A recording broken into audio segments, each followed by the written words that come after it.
Hello ছাত্রছাত্রীরা, আমি ভিডিওতে নিয়ে এসেছি তোমাদের এইচএসএসসি 2026 এর কেমিস্ট্রির কিছু ইম্পর্টেন্ট টপিকস এবং কোয়েশ্চেন্স।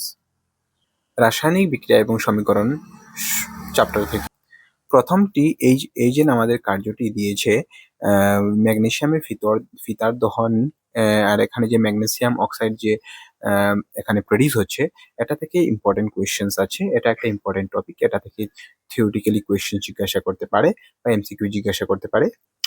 এটা এতটা ইম্পর্টেন্ট না, তারপরে একবার তোমরা দেখে নিবে যে লঘু সালফিউরিক অ্যাসিড যে সময় জিঙ্কের সঙ্গে বিক্রিয়া করে যে এখানে হাইড্রোজেনটা উদ্ভব হয়। রাসায়নিক রাসায়নিক সমীকরণ যেটা কেমিক্যাল রাসায়নিক সমীকরণ যেটা এবার সন্তুলনের কথা। এবার এবার এমসিকিউ একটা কোয়েশ্চেন্স দিতে পারে, তারপর রাসায়নিক সমীকরণটা তোমরা দেখে যাবে না, না আসার এটা বেশি চান্স আছে।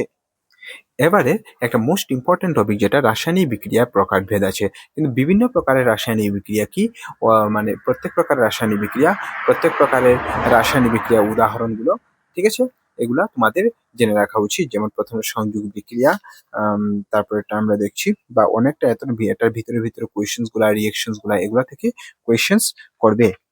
প্রত্যেক প্রকার বিক্রিয়া, যে বিয়োজন বিক্রিয়া, এটার উদাহরণ, এটার রিয়াকশন, তারপরে প্রতিস্থাপন বিক্রিয়া।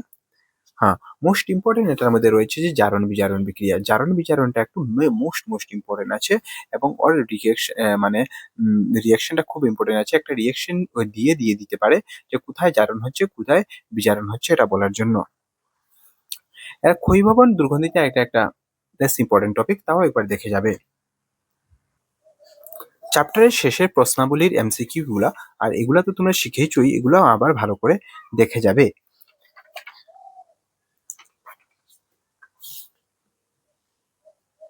অম্ল, ক্ষার এবং লবণ, এই চ্যাপ্টার থেকে, অম্ল, ক্ষার এবং লবণ চ্যাপ্টার থেকে, যেটা লিটমাসের যেটা মানে ক্রিয়া আছে, লিটমাসের যেটা ক্রিয়া হয় অম্ল এবং ক্ষারের উপরে, এগুলা তোমরা দেখবে, ঠিক আছে। এখানে দেওয়া আছে ঘ্রাণ সম্বন্ধীয় সূচক দেখবে। তারপরে এই যে রিয়েকশনটা দিয়েছে, এখানে যে রিয়েকশনটা দিয়েছে, এই রিয়েকশনটা এদিকে দিয়ে দিতে পারে, বিক্রিয়কটা দিয়ে দিতে পারে, বলে দিতে পারে যে এটা বিক্রিয়াজাত পদার্থগুলো কি হবে বা বিক্রিয়ার ফলে কি উৎপন্ন হয়। এটা এগুলা রিয়েকশন গুলা দেখবে, এই রিয়েকশন গুলা দেখবে, আর এগুলো চ্যাপ্টারে যেগুলো রিয়েকশন আছে সবগুলা দেখবে। তারপরে এখানে আছে যে চুনাপাথর, চক, মার্বেল, এগুলা ক্যালসিয়াম কার্বনেটের বিভিন্ন রূপ আছে, এবং এগুলা কিরকম, যে সময় সকল ধাতব অক্সাইড কার্বনের এবং বাইকার্বন অম্লের সঙ্গে বিক্রিয়া করে অনুরূপ ধাতব লবণ কার্বন ডাইঅক্সাইড জল উৎপন্ন করে। তারপরে এই টপিকটা যেটা আছে যে যেমন এই যে ক্ষারকীয় অক্সাইড কাকে বলা হয়, এটা দেখবে। পেজ নাম্বার 25 এর যেগুলা এই প্রশ্নাবলী রয়েছে, এই প্রশ্নগুলো সবগুলো দেখবে। পিএইচ স্কেল থেকে কোয়েশ্চেন্স আসবে, পিএইচ স্কেল থেকে কোয়েশ্চেন্স আসবে, তার জন্য পিএইচ স্কেলটা তোমরা ভালো করে দেখে নিবে। এই পিএইচ স্কেলও একটা কোয়েশ্চেন্স এখান থেকে করতে পারে। আচ্ছা, এখানে সবচেয়ে ইম্পর্টেন্ট রয়েছে আমাদের পাচনতন্ত্রে। বলতে পারে যে আমরা কেন অ্যান্টাসিড গ্রহণ করি বা আমরা কেন অম্লনাশক গ্রহণ করি, এরকম করতে পারবে। বা এখানে এটা আছে যেমন মৌমাছির দংশনের ফলে কেন জ্বালা যন্ত্রণা হয় বা কেন ব্যথা হয়, এটা কোয়েশ্চেন্স করতে পারে, বা এটার আমরা প্রতিকার কিভাবে পেতে পারি। এই টেবিলটা থেকে যেগুলো প্রাকৃতিক উৎস আছে, অ্যাসিড আছে, এটা থেকে একটা কোয়েশ্চেন্স করতে পারে এমসিকিউ এর মধ্যে, যে এটার মধ্যে কি অ্যাসিড থাকে।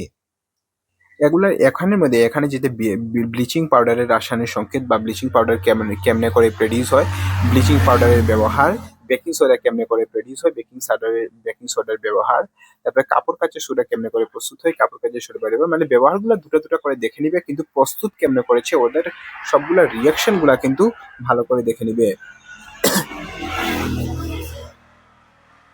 প্লাস্টার অফ প্যারিস একটা মোস্ট ইম্পর্টেন্ট জিনিস আছে, তার রিয়াকশনটা ইম্পর্টেন্ট আছে, তার রাসায়নিক সংযুতিটা ইম্পর্টেন্ট আছে, ভালো করে দেখে নিবে। আর এখানে যেখানে প্রশ্নগুলি যেগুলো দিয়েছে, এগুলা 1 নম্বর আর 5 নম্বরটা একটু ভালো করে দেখবে। অম্ল, ক্ষার এবং লবণের এই অনুশীলনী যেগুলো রয়েছে, যেমন 11 নম্বর, 11 নম্বর, 14 নম্বর, 15 নম্বর, এগুলো দেখবে। এমসিকিউ গুলো যেগুলো রয়েছে এগুলো দেখবে। ধাতু এবং অধাতু চ্যাপ্টারে যেগুলো বলেছে, ধাতুর ভৌতিক ধর্ম, অধাতুর ভৌতিক ধর্ম, এগুলো একটু কিন্তু নেগলেক্টেড টপিকস, কিন্তু এগুলা থেকে যে কোয়েশ্চেন্স করতে পারে না এমন না, একবার রিভিশন করে যেও, যেমন এটা থেকে কোয়েশ্চেন্স আসতে পারে, যদি এটা আসলেও যেমন মিস হয় না। ধাতুর অধাতুর অনেকটা বৈশিষ্ট্য।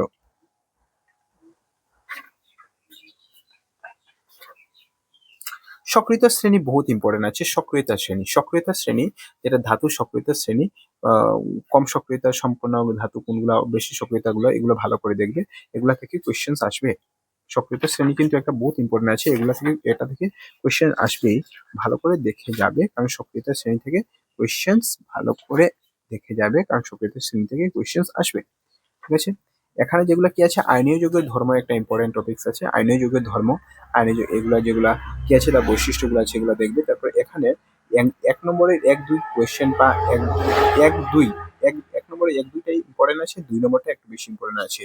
এক দুই, একের এক দুই, আর দুই নম্বরটা দুটোটা দেখে যাবে। এই যে এখন বলেছে যে এই যে সক্রিয়তা শ্রেণীর যেগুলা ধাতুর মানে নিষ্কাশন আমরা করি, যে তলার দিকে ধাতুগুলা কিরকম নিষ্কাশন হয়, মাঝামাঝি অবস্থিত ধাতুগুলা কিরকম নিষ্কাশন হয়, এবং আহ পুরা উপরের দিকে ধাতুগুলো নিষ্কাশন হয়, তিনোটাকে ভালো করে পড়বে। এটার ভিতরে অনেক ছোট ছোট কোয়েশ্চেন্স আছে, এই কোয়েশ্চেন্স গুলা বা রিয়েকশনস গুলা থেকে তোমাদের কোয়েশ্চেন আসবে।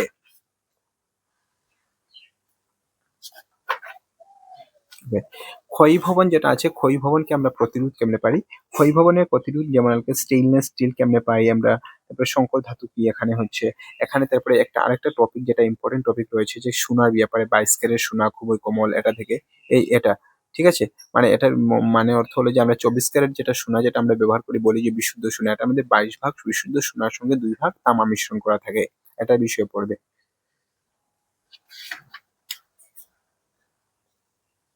ওকে, তারপর দিকে কি আছে যে এই চ্যাপ্টারে ধাতু ও ধাতু চ্যাপ্টারেরই কি আছে যে যেগুলা প্রশ্ন অনুশীলনীর যেগুলো 5 নম্বরটা, 6 নম্বরটা, তারপরে 10 নম্বরটা, 11 নম্বরটা, 12 এর 1 সি গুলা দেখবে ভালো করে, 13 নম্বরটা, এগুলো দেখলে হয়ে যাবে। কার্বন এবং যৌগ চ্যাপ্টার, কার্বন এবং যৌগ চ্যাপ্টারে এটা একটা ইম্পর্টেন্ট টপিক আছে। প্রথম যেহেতু কার্বন সমযোজী গ্রহ গঠন করে, তার একটা বিবরণ এখানে দেওয়া আছে, কার্বন কেন এরকম করে বা কেন এরকম করতে পারে না, বা কেন ইলেকট্রন ত্যাগ করতে পারে না, কেন ইলেকট্রন গ্রহণ করতে পারে না, কেন ইলেকট্রন সমভাগ করতে পারে, এটা নিয়ে। তারপরে কি আছে এখানে যে সবগুলার যেগুলা এজেন্ট সবগুলা এগুলা ডট চিত্র বানানো আছে, এগুলা কিন্তু সবগুলা ডট চিত্র দেখবে। এখানে যেমন H2 অণুর ডট চিত্র আছে, এখানে যেমন O2 অণুর ডট চিত্র আছে, এখানে যেমন নাইট্রোজেন অণুর যেমন ডট চিত্র আছে, এখানে এখানে যেমন CH4 মিথেনের ডট চিত্র আছে। কার্বনের রূপ ভেদও একটা ইম্পর্টেন্ট কোয়েশ্চেন আছে, কার্বনের রূপ ভেদ। তারপরে কি আছে, এটা যেটা কোয়েশ্চেন দিয়েছে যে কার্বন ডাইঅক্সাইড, অক্সিজেন, CO2 এটা ইলেকট্রন ডট বিন্দু, CO2 ইলেকট্রন ডট বিন্দু, ইলেকট্রন ডট বিন্দু CO2, সালফারের ইলেকট্রন ডট বিন্দু, বহুত অনেক ইম্পর্টেন্ট আছে। ঠিক আছে, সম্পৃক্ত যৌগ অসম্পৃক্ত যৌগ একবার দেখে নিবে, এতটা ইম্পর্টেন্ট না অবশ্য। তারপরে এখানে আবার ইলেকট্রনের যেটা ইথেনের ইলেকট্রন ডট বিন্দু গুলা দেখবে। ঠিক আছে, তারপরে এখানে যেগুলা নামগুলা রয়েছে, অনেকটা সংকেত রয়েছে, তার চেইন গুলা দেখবে গঠন কিরকম হয়। ঠিক আছে, তারপরে এখানে সাইক্লোহেক্সেনের গঠন, বেঞ্জিনের গঠন, এগুলা গঠন কেমনে হয় এগুলা দেখবে, বা তার যেগুলা বা তার ডট চিত্র বানানো দেখবে, এরকম এরকম গঠন বানানো দেখবে। কিন্তু সবচেয়ে ইম্পর্টেন্ট টপিক হলো যে ফাংশনাল গ্রুপ এবং কার্যকরীমূলক থেকে তোমাদের কোয়েশ্চেন্স থাকবে। ফাংশন কার্যকরীমূলক এবং সমগ্রীয় শ্রেণী থেকে তোমাদের কোয়েশ্চেন্স থাকবে, দেখে নিবে, এগুলো দেখবে। দহন থেকে গতবার তো কোয়েশ্চেন্স এসেছিল দহন থেকে কোয়েশ্চেন্স এসেছিল, দহনের ব্যাপারটা দেখবে, আবার রিপিট করতে পারে, দহনের কোয়েশ্চেন্সটা জোগাড় করতে পারে। এখানে আছে তাহলে যুগাত্মক বিক্রিয়ার ব্যাপারে দেখবে, অনুঘটক কি এটা জিজ্ঞাসা করতে পারে, এই বিক্রিয়াটা জিজ্ঞাসা করতে পারে যে সময় অ্যালকোহল, যে সময় ক্ষারকীয় KMnO4 প্লাস তাপের উপস্থিতিতে এবং আলমিক K2Cr2 প্লাস OR7 এর উপস্থিতিতে প্লাস তাপের উপস্থিতিতে কার্বক্সিলিক প্রসেস করে, এই রিঅ্যাকশনটা দেখবে ভালো করে। এখানে অনেকটা রিঅ্যাকশন ইম্পর্টেন্ট আছে, যেমন এই রিঅ্যাকশনটাও ইম্পর্টেন্ট আছে, সোডিয়ামের সঙ্গে যে সময় ইথানল বিক্রিয়াটা কি হয়, যেমন এখানের মধ্যে এখানেও যে সময় ইথানলের যে সময় মানে উত্তপ্ত গাঢ় সালফিউরিক অ্যাসিডে রাখা হয়তো কি উৎপন্ন হয়, মিথাইলিন উৎপন্ন হয়, এগুলো দেখবে। এগুলা এই রিয়াকশনসটা দুটো ইম্পর্টেন্ট বেশি আছে। ওকে, তারপরে কি আছে যে এটাও দেখে নিবে, এই রিয়াকশনটাও দেখে নিবে। সাবান এবং ডিটারজেন্টটা বহুত বহুত অনেকটা বেশি ইম্পর্টেন্ট আছে সাবান এবং ডিটারজেন্ট টপিকটা, ক্লিয়ার?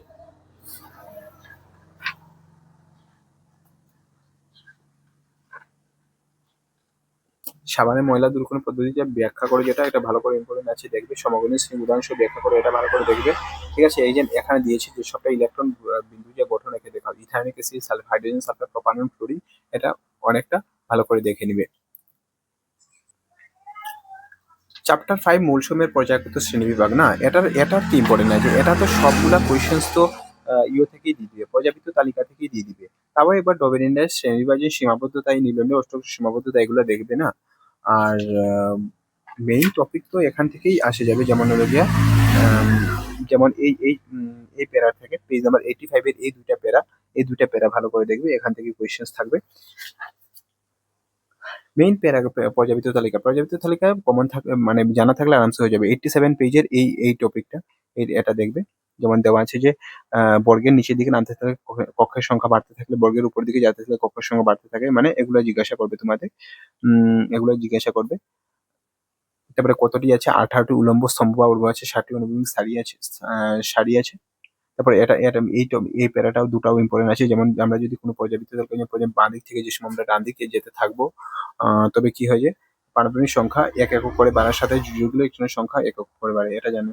তারপরে কি আছে যে এই যে এনএ, এমজি, এল, এসআই, পি, এস, সিএল এবং এগুলা আধুনিক পর্যাবৃত্তের তৃতীয় পর্যায়ে থেকে থাকে, কারণ এগুলা মৌলগুলো কারণ এই মৌলগুলো পরমাণু ইলেকট্রনগুলো কে এল এম কক্ষ অধিকার করে। ওকে, আর কি বলবো এখানের মধ্যে, আর কি আছে এখানের মধ্যে, আর কি আছে বলতে গেলে এটা জেনে নিও, হাইড্রোজেন পরমাণু পারমাণবিক ব্যাসার্ধ কত আছে, 37 পিকোমিটার আছে।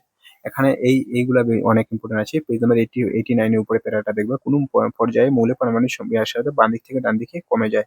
ঠিক আছে, তারপরে কি আছে, কোন বর্গের পরমাণুর আকার উপর থেকে নিচে বেড়ে যায়। তারপরে আর কি বলবো এখানের মধ্যে, আহ কারণ কি হয়েছে, কেন উপর থেকে নিচে পরমাণু আকার বেড়ে যায়, কারণ হচ্ছে যে বর্গের উপর থেকে নিচে গেলে কক্ষের সংখ্যা ক্রমান্বয়ে বাড়ে, ফলে বহিরতম কক্ষস্থিত ইলেকট্রন এবং নিউক্লিয়াসের মধ্যবর্তী দূরত্ব বৃদ্ধি পায়। আচ্ছা, এটা হয়েছে। তারপরে এখানে কি আছে যে, যেমন দেখা গেলো এনএ এবং এমজি যেগুলো পর্যাবৃত্ত তালিকার বাঁ দিকে থাকে, অধাতুগুলো যেমন সালফার এবং ক্লোরিন ডান দিকে থাকে। মানে ধাতু ও ধাতু কেন কোন দিকে থাকে, বা ধাতু ও ধাতুর মধ্যবর্তী কে থাকে, আর যেগুলো ধাতু ও ধাতু উভয় ধর্ম দেখায়, এটা আঁকা বাঁকা রেখা থাকে, আম, যেগুলো কি আছে, ধাতু কল্প আছে।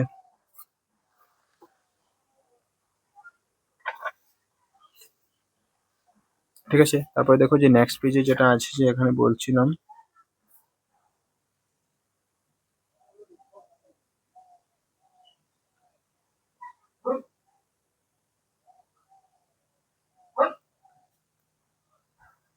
তারপরে এখানে আছে যে কোনো পর্যায়ে যোজক কক্ষের ইলেকট্রনের উপর সক্রিয় কার্যকরী নিউক্লিয় আধান ক্রমান্বয়ে বাড়তে থাকে, সেই জন্য ইলেকট্রন ত্যাগ করার প্রবণতা কমতে থাকে। এখন বর্গের উপরে থেকে নিচে যোজক ইলেকট্রনগুলোর উপর কার্যকরী নিউক্লিয় আধান কমতে থাকে, আর বহিতম নিউক্লিয়াসগুলো নিউক্লিয়াস থেকে ক্রমশ দূরে সরে যায়।